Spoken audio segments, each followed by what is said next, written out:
À l'âge de 4 ans, le diagnostic est tombé. Dania est un enfant autiste.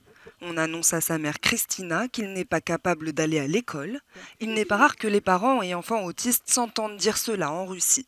Mais loin de laisser leur monde s'effondrer, Christina décide de scolariser son fils malgré tout. L'école l'a aidé à le socialiser. Il peut maintenant communiquer avec des gens, comme vous et moi, d'une manière compréhensible pour tout le monde.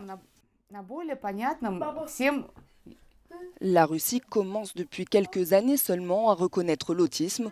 Aucune statistique n'est publiée et le pays manque de structures pour les enfants autistes.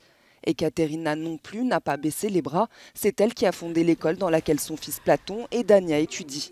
Une vingtaine d'enfants autistes y sont maintenant scolarisés avec des enfants sans difficulté d'apprentissage.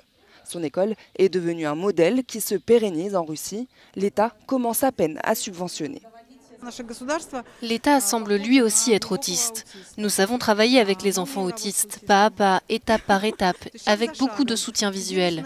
Mais eux, ils nous disaient que nous étions fous, que ces enfants qui ne parlent pas ne pourraient jamais aller à l'école secondaire. J'ai souvent entendu cela.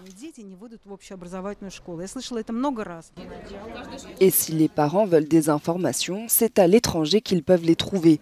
C'est pourquoi Ekaterina organise une conférence internationale de l'autisme pour faire venir à Moscou les experts internationaux du syndrome. Preuve de l'engouement des parents, l'événement en est à sa 7e édition. Car même si la prise en charge s'améliore, notamment au niveau des aides de l'État, la Russie a encore beaucoup de chemin à faire en matière d'autisme.